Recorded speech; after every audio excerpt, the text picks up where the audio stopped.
کو جانتا ہے. کوئی پریشانی ہو سب سے پہلے کس کا دروازہ کھٹکھٹایا جائے؟ اللہ کا.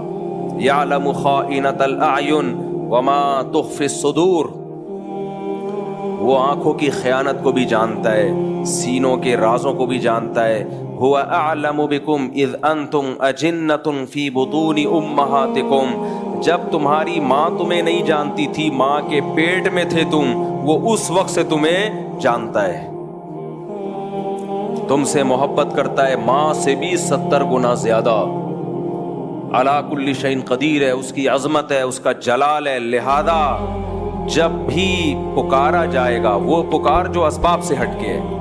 اسباب کا مطلب کیا ہے؟ مجھے پیاس لگ رہی ہے، میں کہتا ہوں پانی چاہیے، آپ جائیں گے اٹھ کے کولر سے پانی نکالیں گے لے آئیں گے. یہ وہ مدد نہیں ہے، یہ تو ہر ایک سے مانگی جاتی ہے. ایک مدد وہ ہوتی ہے اس کے ارادے کا نام. جب وہ کسی چیز کا ارادہ کرتا ہے تو دو کام کرتا ہے، یا تو ویسے اسباب پیدا کر دیتا ہے یا بغیر سبب کے کام کر دیتا ہے. وہ بغیر سبب کے کام کرے، اس کو معجزہ اور کرامت کہتے ہیں. سمجھ میں آ رہی ہے بات؟ اس کو کیا کہتے ہیں؟ معجزہ اور کرامت. کوئی سبب نہیں ہے، کر دیا اس نے. جیسے بنی اسرائیل میں ایک بندہ مر گیا، قرآن سے پتہ چلتا ہے اور آسمانی کتابوں سے بھی. قاتل کا پتہ نہیں چل رہا تھا، بڑے پھڈے ہو رہے تھے، بے گناہ لوگوں پہ الزامات لگ رہے تھے. اللہ نے اس مقتول کو زندہ کیا، اور اس مقتول نے کھڑے ہو کے نام بتایا، میرا قاتل یہ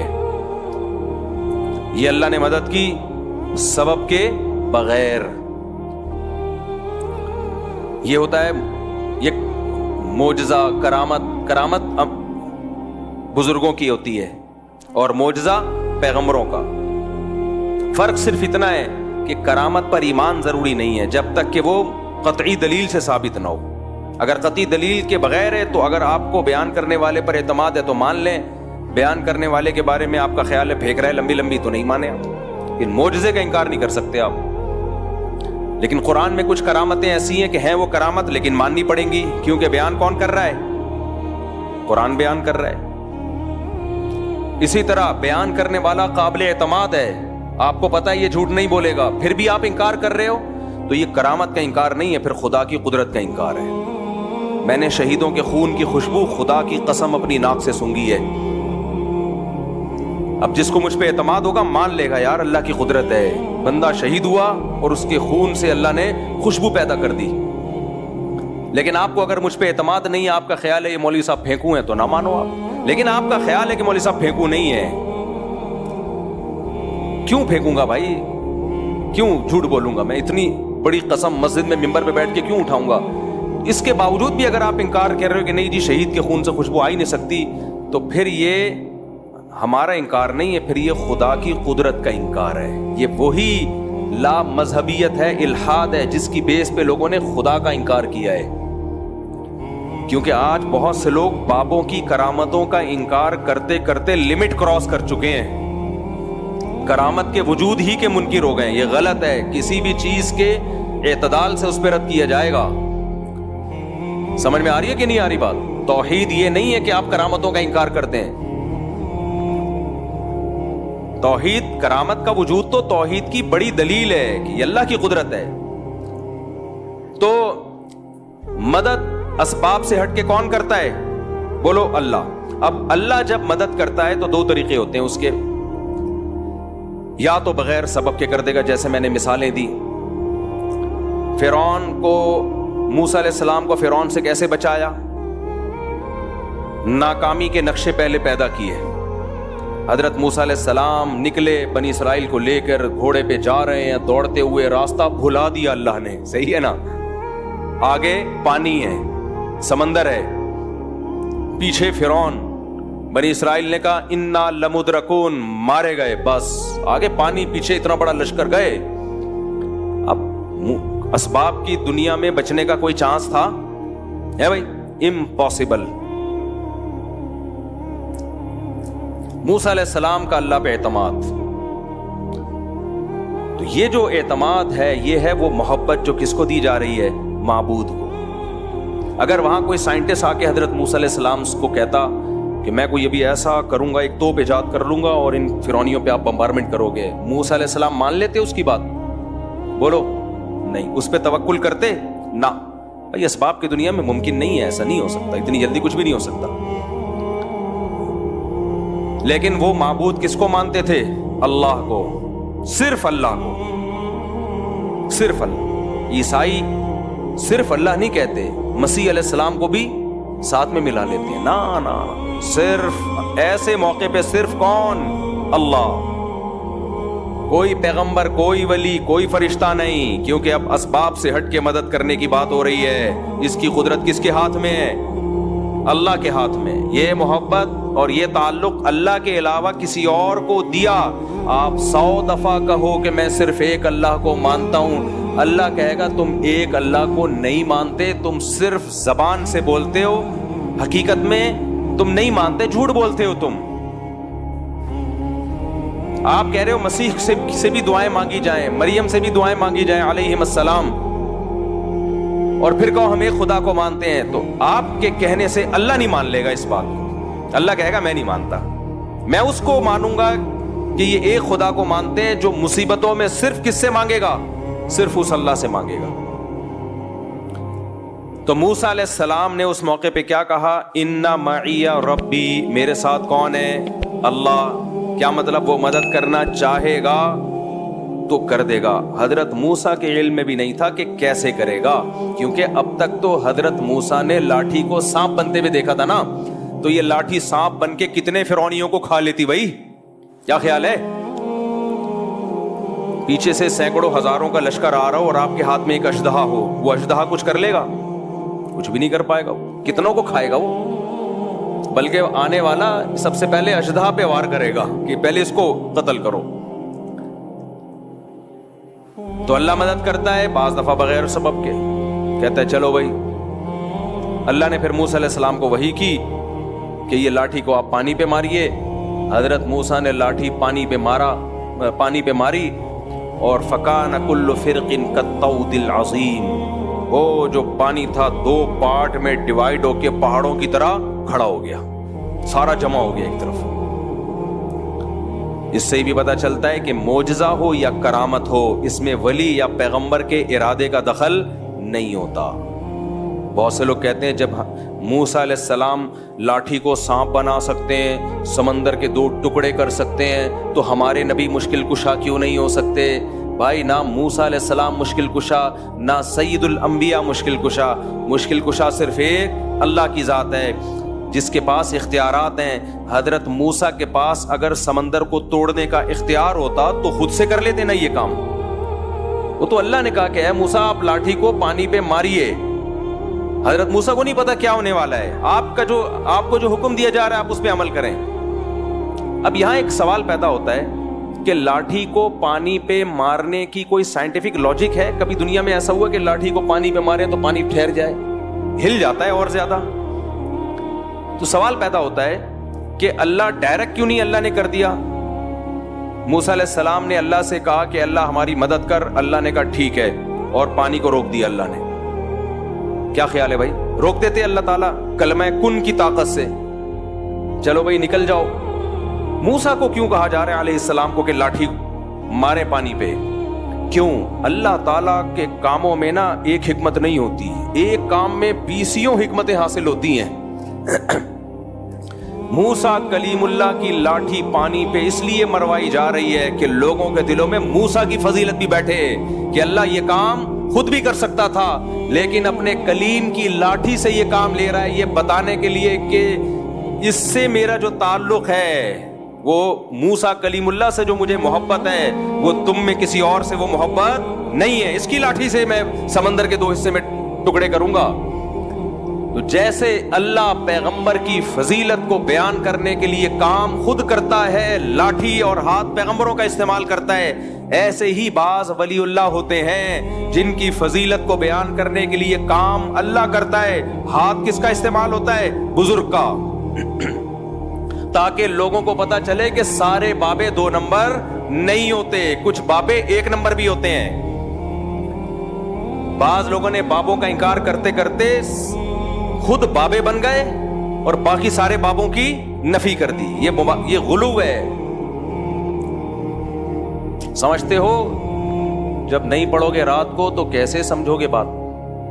دیکھو سلیمان علیہ السلام نے کہا کہ ایکم یاتینی بعرشھا قبل ان یاتونی مسلمین، اپنے دربار میں کہا ملکہ سبا اپنے کنٹری سے آ رہی ہے، اس کے آنے سے پہلے کون ہے جو اس کا تخت اٹھا کے لے آئے گا؟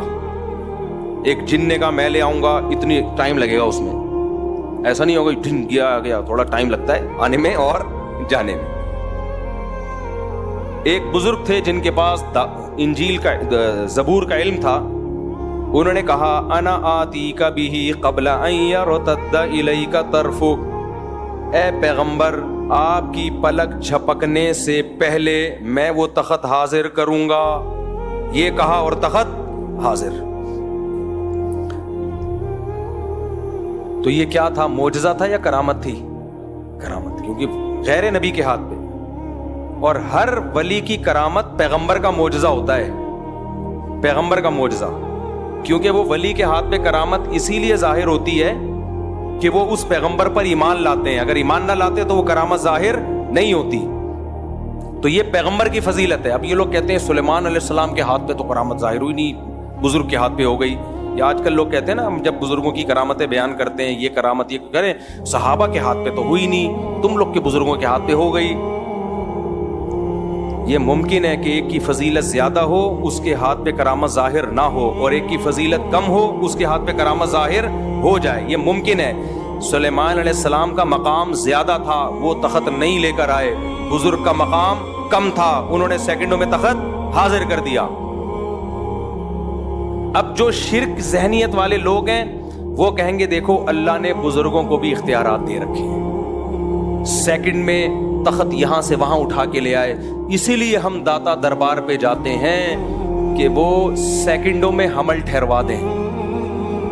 میاں بیوی میں حمل نہیں ٹھہر رہا، دوائیں کھا کھا کے پاگل ہو گئے، تو وہاں جائیں گے تو حمل ٹھہر جائے گا، صحیح ہے نا؟ ایک دفعہ جائیں گے حمل ٹھہر جائے گا، ان کو ہی پاس یہ اختیارات ہیں۔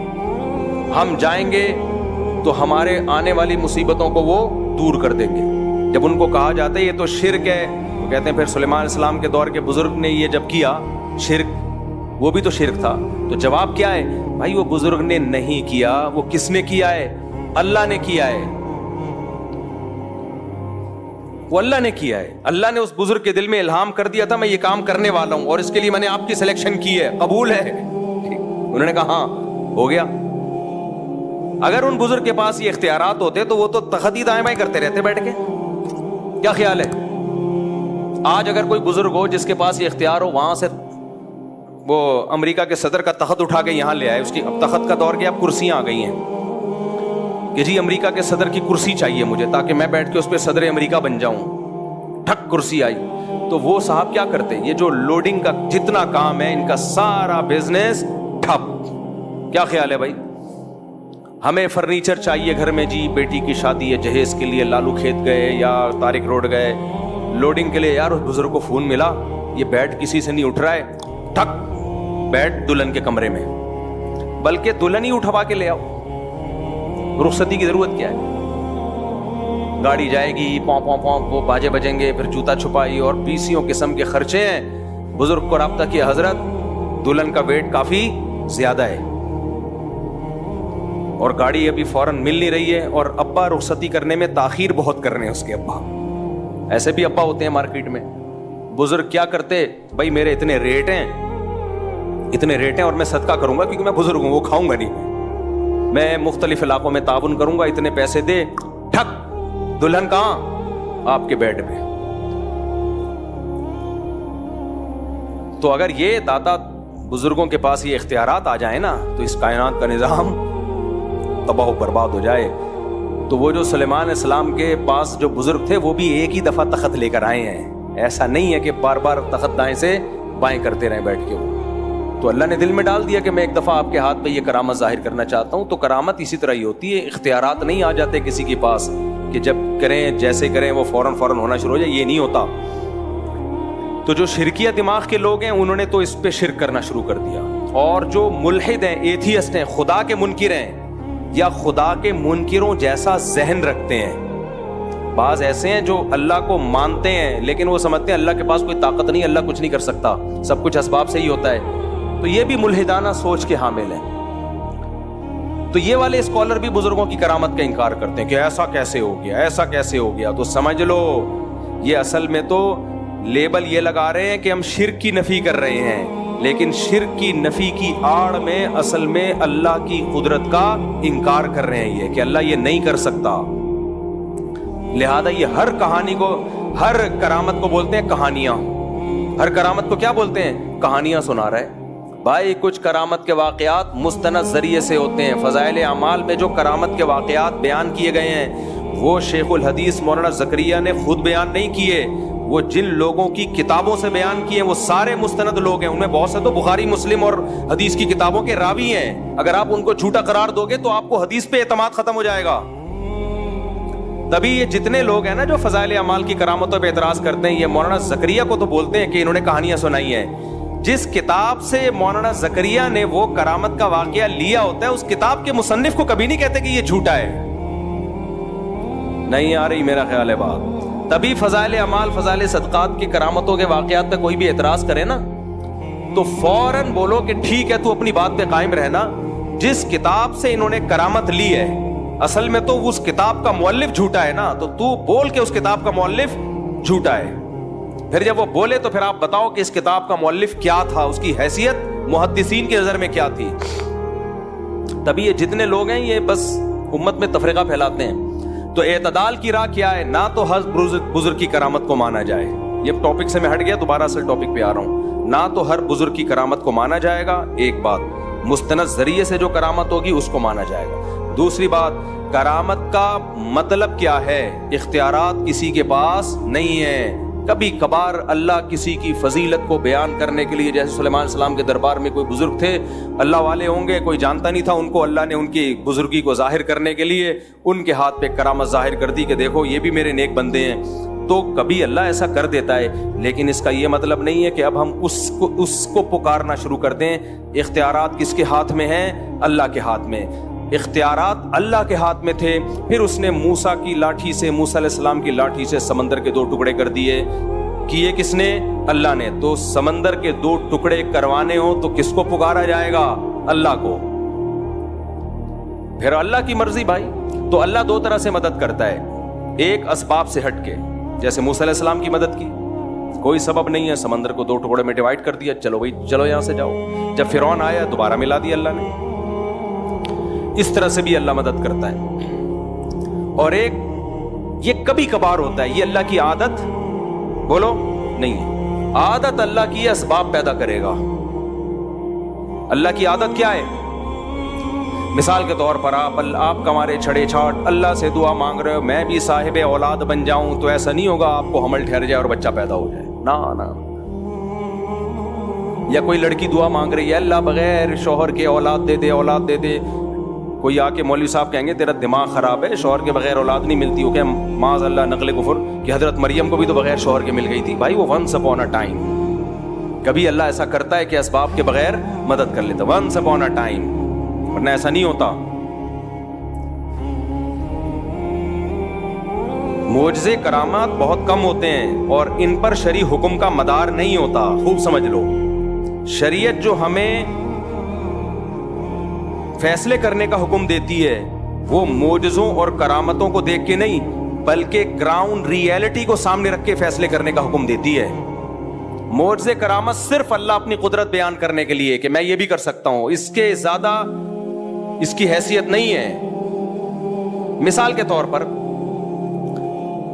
آپ فرار ہوئے, کسی ملک میں جنگ چھڑ گئی, آپ بھی مظلوماً فرار ہوئے وہاں سے, اور آپ نے وہ والا راستہ اختیار کیا جہاں سمندر ہے. اب کوئی کہہ رہا ہے وہاں سمندر ہے, پاگل کہاں جائے گا, آگے نہیں ہے, ادھر سے انڈا موڑ سے لیفٹ سائڈ پہ مڑ جا, ادھر سے ہوتا ہوا گلشن اقبال سے ہوتا ہوا ٹھٹھا کی طرف نکل جا. وہ کہہ رہے نہیں, میں کہاں جاؤں گا, سینڈ سپٹ اور ہاکس بے کی طرف جاؤں گا. کسی نے کہا وہاں آگے راستہ بند ہو رہا ہے.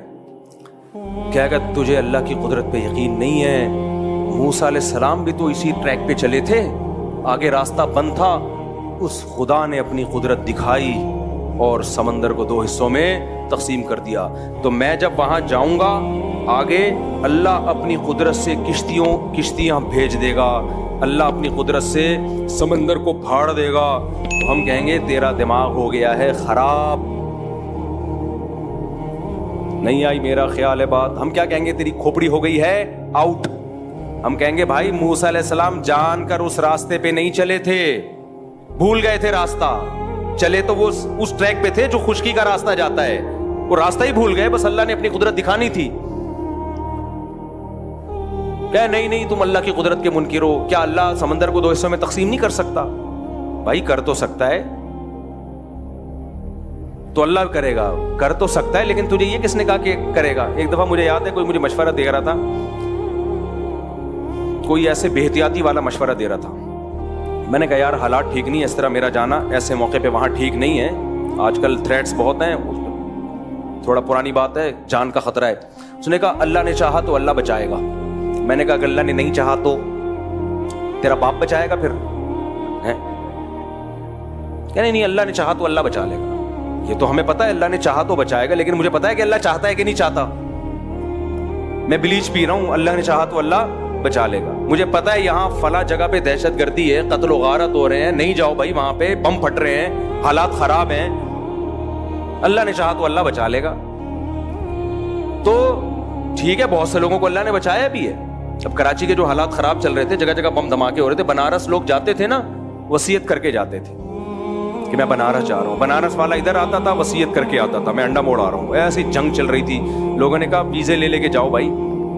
تو کراچی کے حالات دیکھے ہیں نا, اس میں کہا جاتا تھا بھائی گھر سے باہر مت نکلو.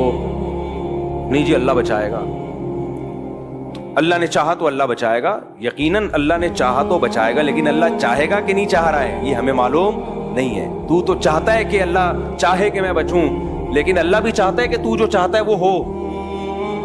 تو اس لیے معجزوں اور کرامتوں پر فیصلے نہیں کر سکتے آپ. اس کی ایک اور مثال, جب ایک شرعی حکم لوگوں کو بیان کیا جاتا ہے کہ بغاوت کے لیے یا جہاد کے لیے ضروری ہے کہ آپ کے پاس پراپر تیاری ہو, دشمن سے لڑنے کی طاقت ہو. اس طاقت کے بغیر آپ کو نہ جنگ کرنے کی اجازت ہے, نہ مسلح بغاوت کی اجازت ہے. جب تک آپ کے پاس پاور نہیں ہے, سامنے ٹینک ہیں آپ کے پاس, اس کے مقابلے میں نہ ٹینک ہے نہ جہاز ہے, کچھ بھی نہیں ہے, تو آپ کیسے بغاوت کرو گے؟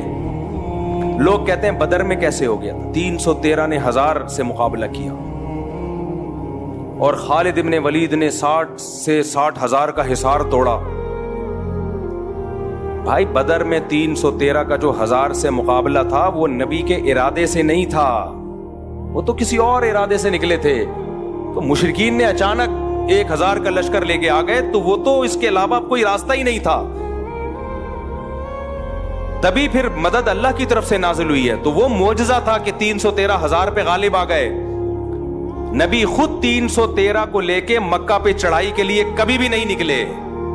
نبی مکہ پہ چڑھائی کے لیے اپنے ارادے کے ساتھ اس وقت گئے ہیں جب 10,000 کا لشکر تیار ہوا ہے, پھر آپ نے مکہ پہ اٹیک کیا ہے. سمجھ میں آ رہی ہے بات کہ نہیں آ رہی ہے؟ دیکھو 13 سال مکہ میں آپ نے جہاد نہیں کیا. کچھ لوگ کہتے ہیں ایمان نہیں بنا تھا. نا, اس وقت کا جو ایمان تھا وہ بعد میں اس لیول کا ایمان تو کبھی بن ہی نہیں سکتا, کیونکہ قرآن کہہ رہے جو ہجرت سے پہلے ایمان لے آئے نا ان کا ایمان سب سے تگڑا ہے. بلال حبشی کا ایمان رضی اللہ عنہ, ابو بکر کا ایمان, عمر بن خطاب کا ایمان, سیدنا علی کا ایمان, سیدنا عثمان کا ایمان, سیدنا عبداللہ بن مسعود کا ایمان. یہ وہ لوگ تھے جب اسلام انتہائی کمزور تھا, ایسے پاورفل ایمان والے لوگ تھے یہ. اس وقت منافق کا تصور ہی نہیں تھا, لیکن آپ نے جہاد کیا اس 13 سال میں. بولو صبر صبر صبر صبر کی تلقین. اتنا ظلم ہوا ہے. خباب ابن ارت رضی اللہ تعالیٰ عنہ نبی کے پاس آئے کہ مجھے میرا مالک جو ہے آگ کے انگاروں پہ لٹاتا ہے, اور اتنے بڑے بڑے کھڈے پڑ گئے تھے کمر میں. یا رسول اللہ الا تستنصر لنا, آپ اللہ سے ہمارے لیے مدد کی دعا کیوں نہیں کرتے؟ تو خباب ابن ارت یہ بھی تو کہہ سکتے تھے یا رسول اللہ آپ تلوار اٹھائیں ہم جہاد کرتے ہیں, یا نبی کہتے تلوار اٹھاؤ ہم کیا کرتے ہیں جہاد. نہیں کیا. آپ نے فرمایا صبر کرو, ایک دن آنے والا ہے کہ ایک عورت زیور سے آراستہ ہو کے صنعاء تک چلے گی, اتنا لمبا راستہ طے کرے گی, کوئی اسے خوف نہیں ہوگا, ایسا امن دنیا میں قائم ہونے والا ہے. لیکن تستعجلون, تم جلدی کر رہے ہو, تو کیوں تلوار نہیں اٹھائی؟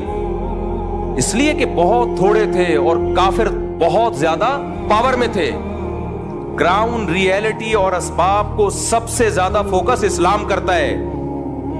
تبھی تو مسلمان دنیا میں مار کھا رہے ہیں, بیٹھے ہوئے پھینک رہے ہوں گے, بس باتیں کر رہے ہوں گے, کسی بھی چیز کا کوئی سبب اختیار نہیں کرتے, نہ صحت کا سبب, بے موقع توکل. تو نبی نے مکہ میں 13 سال صبر کیا ہے, کیونکہ طاقت بولو نہیں تھی, اتنے سے لوگ نہیں لڑ سکتے بھائی, اتنوں سے. حضرت بلال کے سینے پہ پتھر رکھے جا رہے ہیں, وہ پتھر نہیں ہٹا سکتے, اور ایسی قوم کو حکم دیا جائے کہ تم ان کے خلاف کیا کرو, لڑائی شروع کر دو. وہاں اتنا کر سکتے تھے کہ جان بچا کے مکہ سے نکل جائیں. جان بچا کے کیا کریں, یہ نکلنا بڑا مشکل تھا, مکہ والے نکلنے نہیں دے رہے تھے. اس کے لیے آپ صلی اللہ علیہ وسلم نے پلاننگ کی ہے. جب مشرکین نے آپ کے قتل کا فیصلہ کیا تو اللہ نے وحی کی کہ اب آپ مکہ سے نکل جائیں, کیونکہ یہ آپ کو قتل کرنا چاہتے ہیں. تو اس کے لیے بھی پلاننگ کی ہے کہ مکہ اور مدینہ کا جو راستہ تھا وہ استعمال نہیں کیا گیا, کیونکہ مشرکین کو پتا تھا اسی ٹریک پہ چلے ہوں گے. نہ اپوزٹ والا راستہ جو مدینہ سے دور کر دیتا ہے, اس راستے پہ آپ چلنا شروع ہوئے. تو آپ تو معجزہ اور کرامت, آپ کے ہاتھ پہ تو معجزے ظاہر ہوتے تھے. آپ کہتے بھائی چلو نکلو یار. بچانے والا کون ہے؟ اللہ ہے بھائی. جس اللہ نے موسیٰ کو بچا لیا سمندر کے 2 ٹکڑے کر کے, وہ مجھے کیوں نہیں بچائے گا؟ چلو نکلو. نہ فرمایا یہاں سے نہیں ادھر سے جائیں گے, تاکہ کسی کو شک ہی نہ ہو, کسی کو وہم ہی نہ ہو.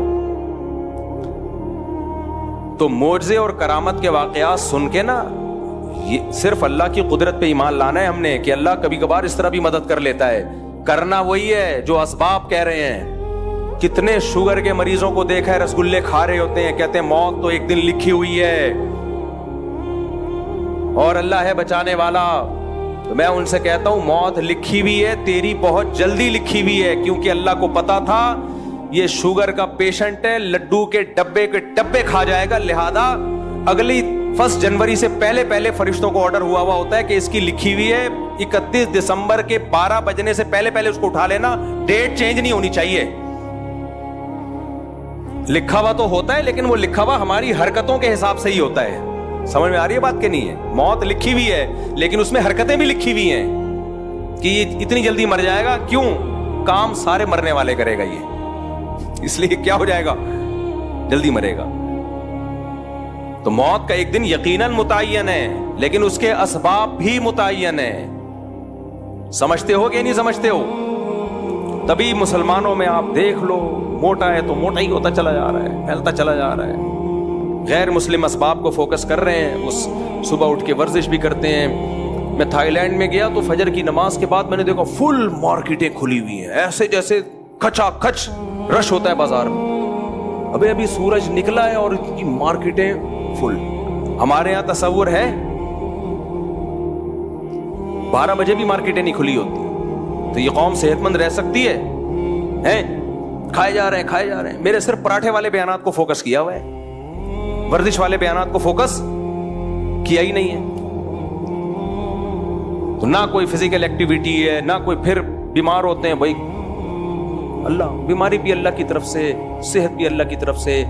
اللہ بہت بڑے ہیں, یقیناً اللہ بہت بڑے ہیں. اسی وجہ سے تجھے لڈوؤں کی وجہ سے بیمار کر رہے ہیں, اسی وجہ سے کر رہے ہیں تجھے.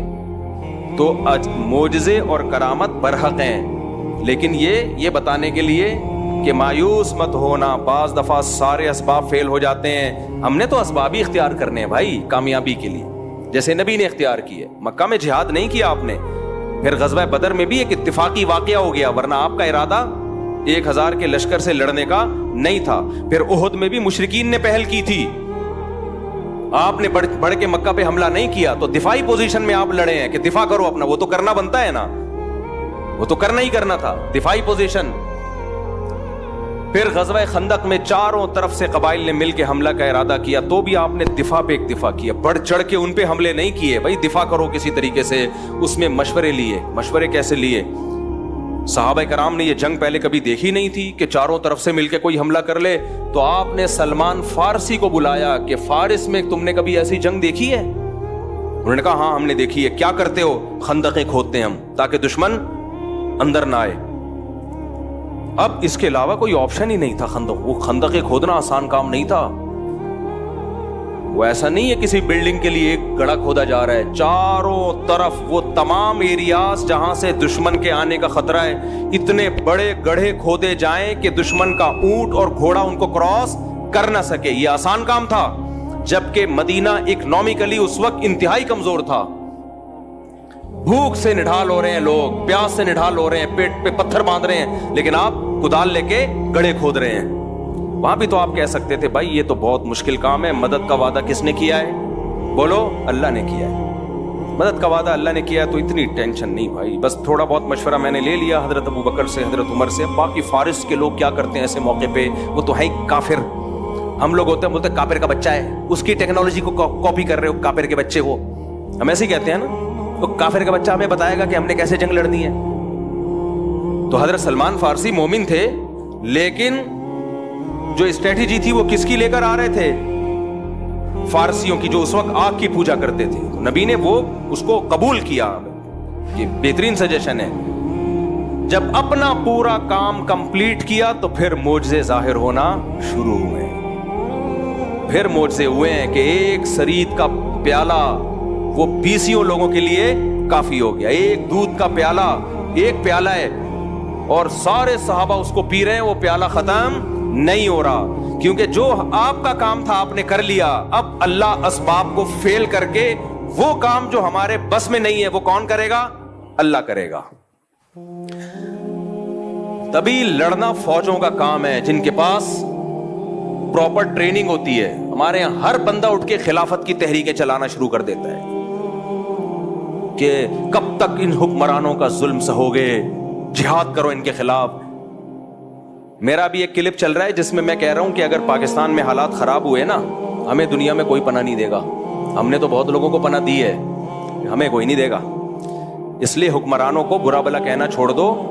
اور آگے میں نے وضاحت کیا, برا بلا کہنے کا مطلب مسلح بغاوت, جائز تنقید کرو, یہ میں نے کہا ہے. لیکن میرا کلپ لوگ ادھورا چلا رہے ہیں. لو مفتی صاحب کہہ رہے ہیں حکمرانوں کو برا بلا بھی نہیں کہہ سکتے, جو مرضی کرتے رہیں. یہ میں نے نہیں کہا. جائز تنقید 100 دفعہ کرو, دھرنے بھی دو, کنٹینر لا کے رکھو, اپنے مطالبات پورے کرواؤ. اگر نہیں کروانے ہوتے میں عدالتی خلا کے خلاف اتنا کیوں چیختا؟ میرا مقصد ہے مسلح تحریک کی طرف مت جاؤ.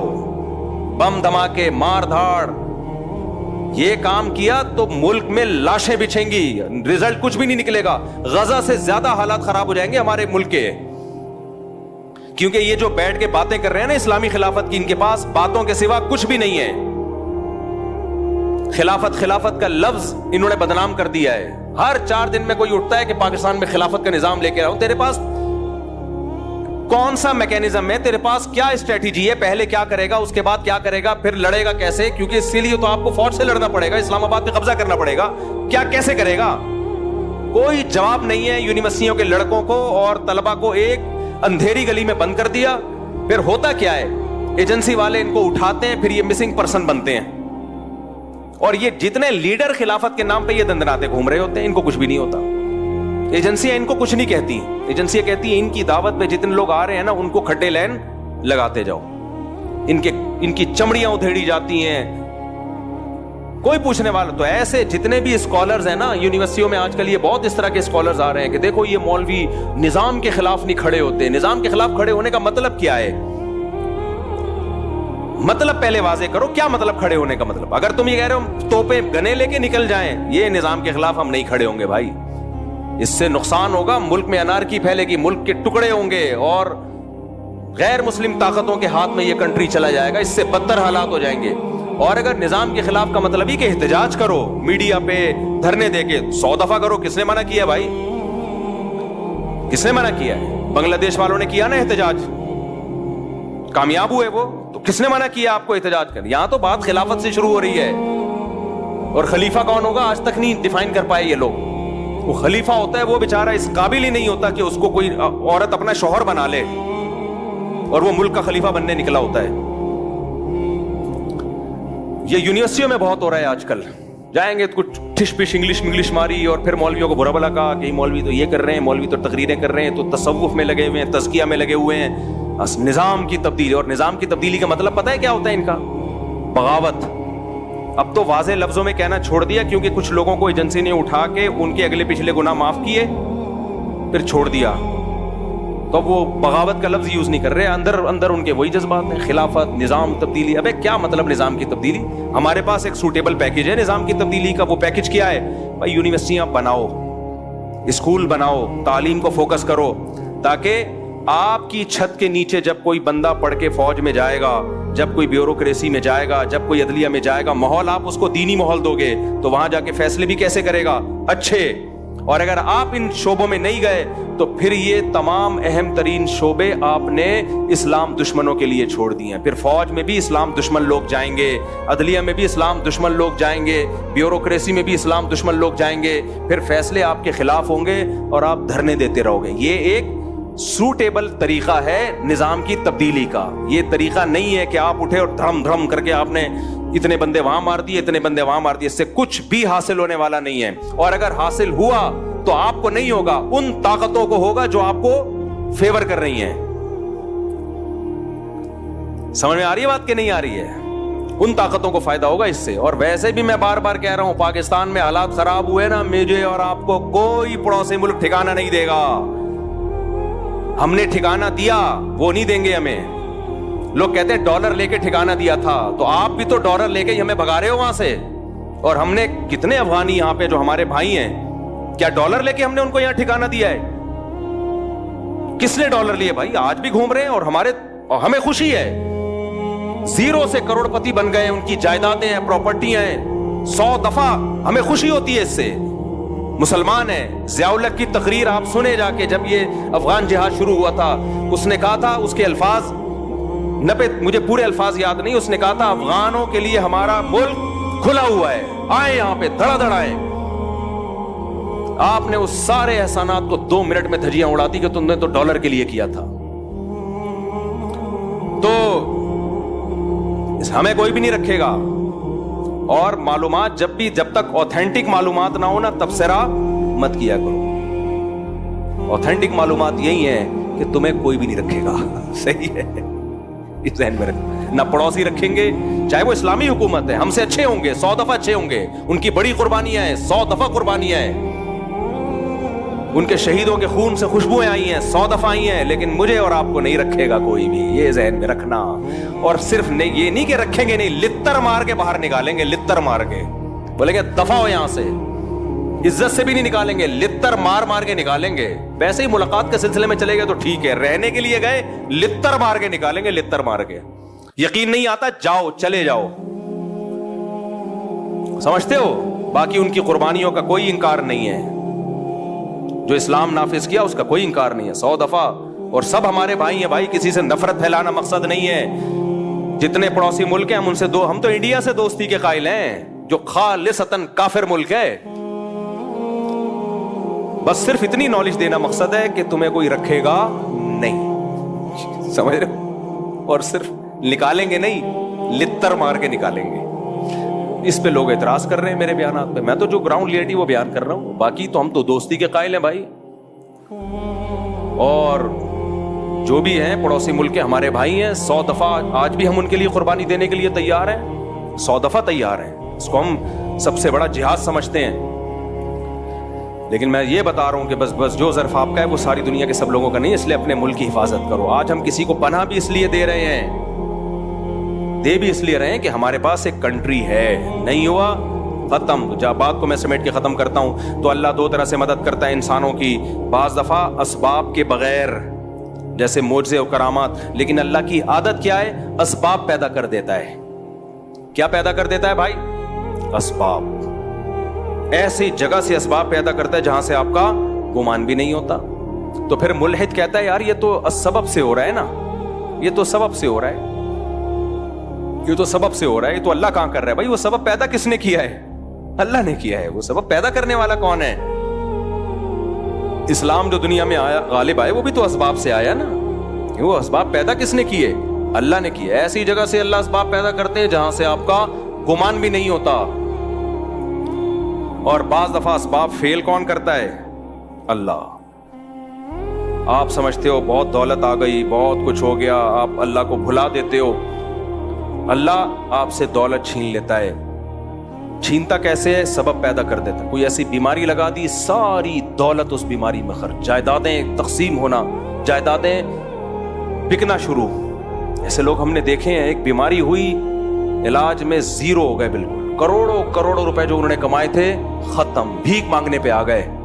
حضرت حکیم اختر صاحب رحمہ اللہ تعالیٰ ایک واقعہ بیان کیا کرتے تھے، ابھی بھی ان کا بیان انٹرنیٹ پہ پڑا ہوا ہے کہ گلشن اقبال میں ایک سیٹھ صاحب رہا کرتے تھے، ہر وقت مولویوں کی برائی، مولوی ایسے مولوی ایسے. کچھ لوگوں کو پتہ نہیں، کوئی اللہ معاف فرمائے، کوئی بچپن میں کچھ الٹے سیدھے واقعات شاید ہو جاتے ہیں ان کے ساتھ کسی 2 نمبر مولوی کے، تو ہر مولوی کو برا سمجھتے ہیں. بھائی ہر مولوی برا نہیں ہوتا یار. تو ان کو ٹھڑک ہو جاتی ہے، کوئی مولوی ایسے مولوی ایسے مولوی ایسے. ایک صاحب مجھے ملتا ہی مولوی ایسے مولوی ایسے مولوی ایسے مولوی 2 نمبر. نے کہا کیا ہو گیا بھائی؟ پھر انہوں نے واقعہ سنایا کہ بچپن میں جو ان کے ساتھ ہوا تھا، کوئی قاری صاحب تھے، کوئی غلط ہو گئی. تو میں نے کہا یار ایک نے غلط کر لیا آپ کے ساتھ، جو 100% اس قاری کو چھتر لگاؤ سالے کو. لیکن یہ تھوڑی کہ سارے قاری ایسے یار، سارے مولوی ایسے. ایک ونس اپون اے ٹائم آپ کے ساتھ ہو گیا، اور آپ کو بھی تو چاہیے تھا نا کہ تھوڑا سا اتنا. اس کی تو 100% غلطی ہے، لیکن آپ نے جو اندھا اعتماد کیا، وہ کہہ رہے میں تو بزرگ سمجھ کے گیا تھا اس کے پاس. بزرگ بھی بعض بڑے ڈینجرس قسم کے ہوتے ہیں. 2 قسمیں تو بزرگوں کی ہیں نا، 2 نمبر اور 1 نمبر. تو بعض دفعہ ایسا ہو جاتا ہے جس کی وجہ سے پھر آدمی کہتا ہے. تو وہ حکیم اختر صاحب نے فرمایا کہ وہ ہر وقت مولوی ایسے، عالم ایسے، بزرگ ایسے، نہ نماز نہ روزہ نہ زکوٰۃ. اس کو معدے کا کینسر ہو گیا. کینسر جب ہوا ہے تو حالت خراب. ڈاکٹر نے کہہ دیا اتنے دن کے مہمان ہو. اب دبلا ہونا شروع ہو گیا، ہڈیاں وڈیاں جو بیچارے کینسروں کے. تو اس کو اللہ نے توبہ کی توفیق دے دی. اس کو اندازہ ہو گیا جو میری جو دبدباہٹ اور روب اور سارے ڈاکٹر، آج سائنس اپنی ترقی کی انتہا کو پہنچی ہوئی ہے، 1 کروڑ پتی آدمی کو زندگی نہیں دے سکتی. جوان بھی تھا. اس کو اندازہ ہو گیا بھائی یہ سب مادی اسباب کی 2 ٹکے کی حیثیت نہیں ہے، موت اپنی آنکھوں سے نظر آ رہی. حکیم اختر صاحب نے فرمایا کہ اس نے سارے علماء کو بلایا، سب سے معافیاں مانگی، بھائی مجھ سے غلطی ہوئی ہے، توبہ کی اور دنیا سے چلا گیا. یہ پرانے زمانے کے ملحد تھے، جب لتر پڑھتے تھے تو اللہ یاد آ جاتا تھا. آج کے ملحد اتنا ڈھیٹ ہے نا، صبح و شام عذاب اپنی آنکھوں سے دیکھے، پسے ابو جہل کی طرح. کیا عبداللہ بن مسعود اس کی سینے پہ بیٹھے ہوئے ہیں گردن کاٹنے کے لیے؟ اس کو مان لینا چاہیے تھا نا، اسلام غالب آ گیا. دیکھو 313 کو اللہ نے 1000 پہ غالب کیا، لیکن وہ کیا کہتا ہے؟ نیچے سے گردن کاٹنا، مرنے کے بعد پتہ چلے کسی سردار کی گردن ہے. سمجھ رہے ہیں؟ مرنے کے بعد پتہ چلے. آج کے ملحد ایسے ہیں، ابو جہل جیسے. تو اس لیے میرے بھائی جو محبت اللہ کو دینی ہے، وہ محبت کیا ہے؟ پکارنا صرف اس کو ہے. تو کرسچینٹی سے بھائی جو ہمارا مذاق اڑا ہے، ہم ہر مسیحی کو نہیں چھیڑتے. جو اسلام کا مذاق اڑا رہا ہے نا، مسلمانوں میں ٹالرنس نہیں ہے، برداشت نہیں ہے، یہ نہیں ہے، وہ نہیں ہے. بھائی مسلمان کا جرم تمہارے جرموں سے ہلکا ہے. تم نے ایک جرم ایسا کیا ہے نا، شرک کا، وہ ایک ترازو کے پلڑے میں جب لا کے رکھا جائے گا تو اللہ کہے گا مسلمان جیسا بھی ہے مانتا صرف مجھے تھا، اور تم جتنے بھی اچھے ہو میرے ساتھ عیسیٰ ابن مریم کو تم نے شریک کر لیا. تمہارا ایک جرم لاکھوں کلو کا ہے. صحیح ہے نا؟ اور مسلمانوں کے چھوٹے چھوٹے 20 جرم بھی اس جرم کا مقابلہ نہیں کر سکتے. اللہ ہمیں عمل کی توفیق عطا فرمائے. موضوع کچھ اور تھا لیکن چلو.